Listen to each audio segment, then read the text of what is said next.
Hi, just hide these ones.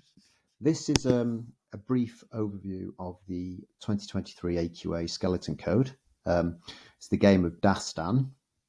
I'm not explaining the game. I'm assuming you've read the preliminary material and you know a little bit about what is going on.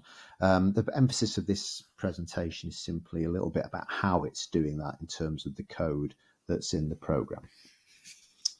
So let's have a look. So we'll start off by looking at the different classes. This is an object-orientated program. I think there are 8 classes.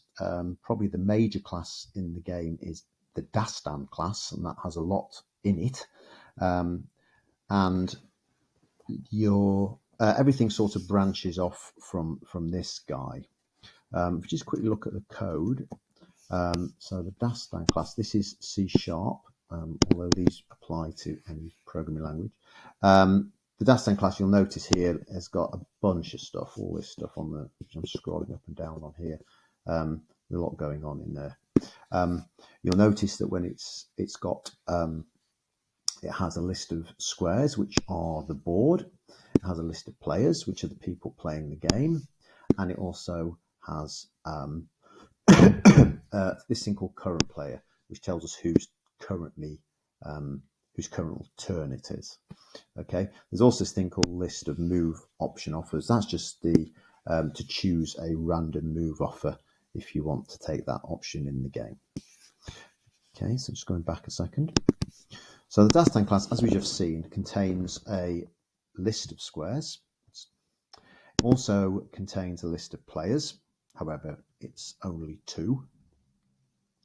And within that, if we looked further at the square class, you will see that the square class has the potential, and I say potential because this might not, have a piece in it. Okay, so that could be null, because if there's no piece in the square, that would be null. There are also special types of squares called Kotler squares, and they are a type of square, therefore they have an inheritance relationship between themselves and square. Let's quickly look at that in the code. So if I were to go to the square class a second. Here you can see that there you have the piece that belongs, that may be in the square. And also there's this here. I'll talk about that in a second. Going back to here, you will see that both square and piece can belong to a player. Really, the square one, this only really applies, this belongs to idea, only really applies if that square is a Kotler square, because different players own the Kotler. So even though really it should belong to the Kotler, I guess, the attribute player belongs to thing is actually in the square class. Also, pieces can be owned by players as well. Now that's quite useful because in the game you've got a method in both of these called getBelongs_to, and you can see whether getBelongs_to equals the current player. So you can see whether you can see what the relationship between the player and the piece is. Okay, if we just quickly look at that again. So in the square piece we have this belongs to, and in the piece class itself we also have belongs to. And that's the player it belongs to. The Kotler class, as we said, inherits from square, hence that there. And when you instantiate a Kotler class, you have to say who the Kotler belongs to here with the player that Kotler belongs to. Okay, we haven't finished there, unfortunately. There are more classes to consider. Within the player class, you have a move option queue, and that is a list of all the different types of move the player is allowed to make. There are 5 of them in the current game as it stands, and the player chooses 1, 2, or 3 from that queue in the game.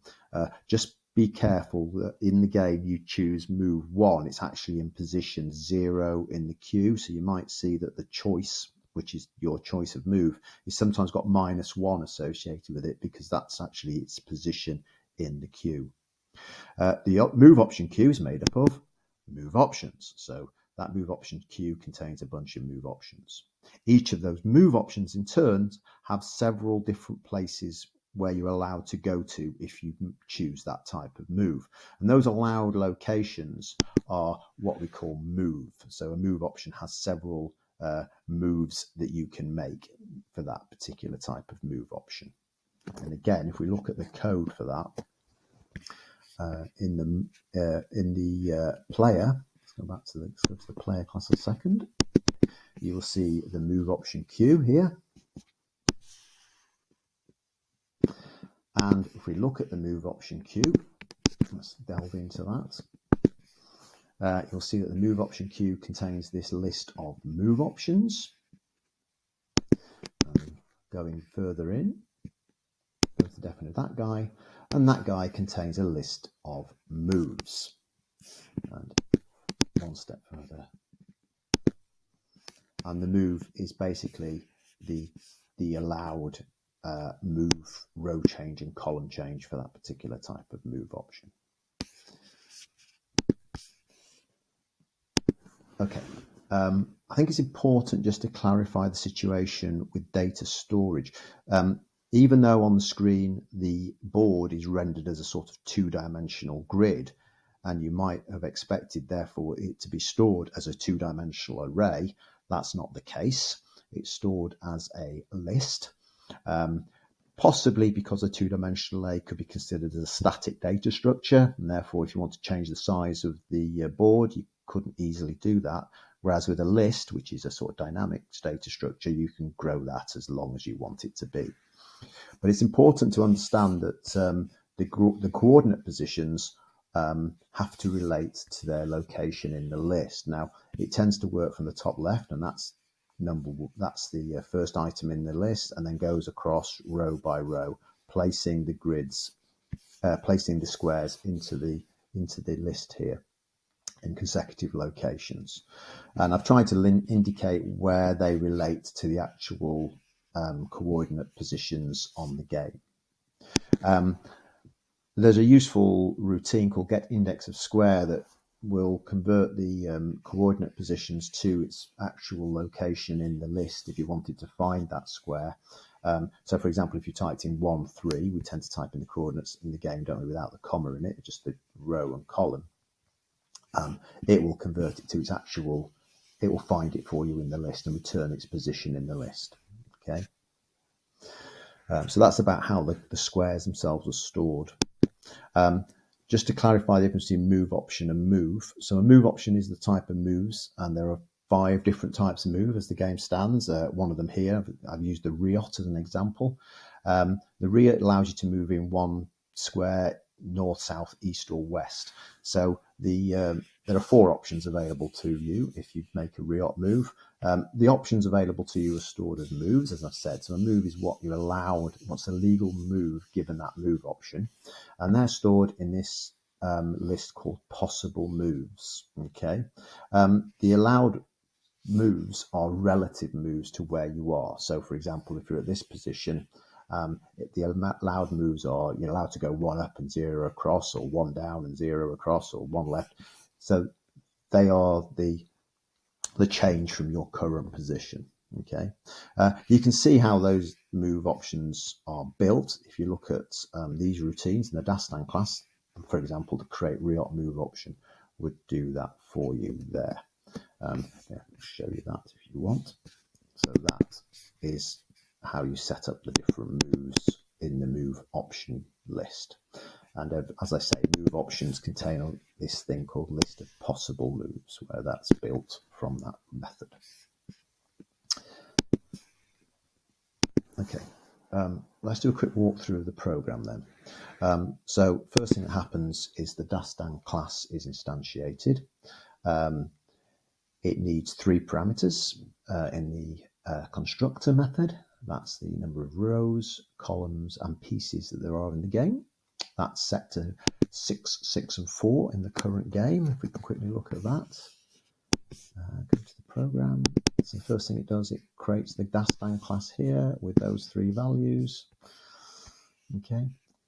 And in the constructor, it then here in this constructor, it sets up the game. And there's several little routines here that are going on in the start. And we'll just quickly go have a look at those. So it creates 2 players. It creates this move option, which is a routine that populates each player's moves with the move option queue. So it builds the move option queues for each player.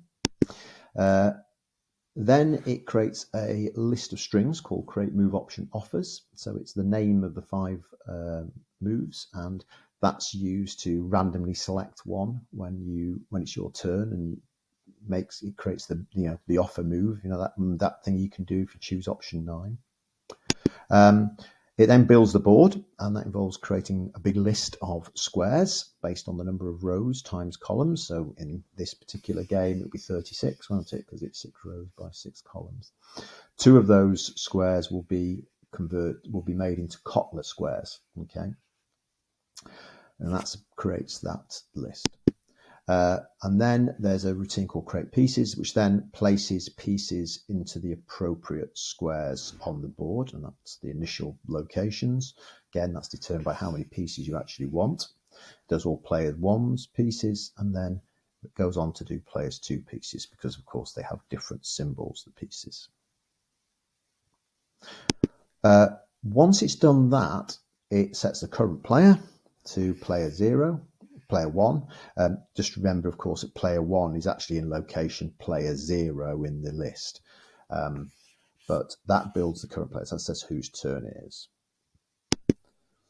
And then just a little bit about the player class. So there's a bit of information about the player class just to be clear about. We need to keep some information about each player, such as their score, their direction of travel. Now, that means that player 1 has direction of 1, which means it tends to go down the board. Obviously, if you add 1 to a row, it'll move down.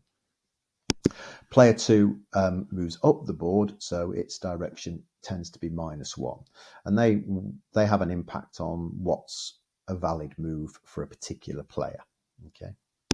Their name, which is hard-coded as player 1 and player 2 at the moment, and their move queue, which is the list of queues that are available to use.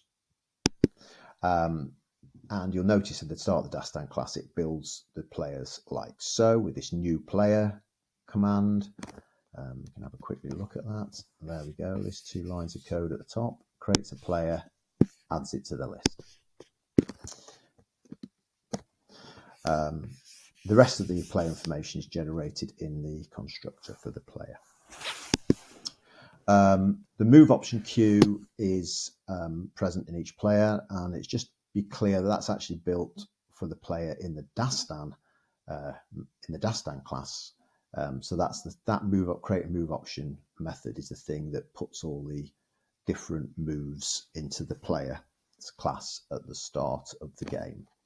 Okay, so that builds their move option queue. Again, we can quickly have a look at that and find it. Down here somewhere. Create move options. No, it's not create move options. Create move options. There we go. So there you go. You can see that player 1 gets the 5 different moves, and player 0 gets 5 different moves. Player 1 gets 5 different moves. And you notice that player 1, because they're moving down, is 1s, and player 0 uses his the second player uses his -1s here. Okay. Then we move on to the play game. So the next crucial thing after the Dastan class is created in the program is to call this. Okay, this game play game. This is where the action occurs.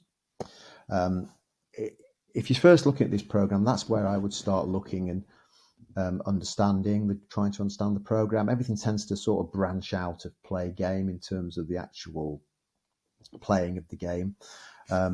So basically, it's a big while loop that displays the board, the move option, and the player queue for whoever's turn it is. Again, that's determined by current player. It then collects the player's choice. You can either choose 1, 2, or 3 for your move, or you can choose to swap the move offer into your queue if you choose 9. If that's done, it calls this use move option offer, which carries out that task, which then asks them where in the queue they want to swap, swaps the move offer with that move in the queue, and then it generates a new random offer. Interestingly, you can do that as many times as you like per move, which is a bit unusual, but that's currently how the game stands. So you can be swapping forever if you wanted to. Once that's done, you've finally chosen 1 to 3 as your move. It collects the start and end coordinates of the move. It won't allow you to input invalid coordinates. It validates the location, and that's doing things like making sure the coordinates are on the board, and also that you're not trying to move onto another one of your own players. Okay, so those two things are checked when you validate the coordinates. Once you've entered in valid start and end coordinates, it checks if the move is legal. Now, it's really important to understand, I think, that a valid move is not necessarily a legal move, because the coordinates could be valid, but they can't be the correct coordinates for that type of move. Now, it seems that if you don't put in legal coordinates, you lose your move, which is a bit harsh, but that's what happens.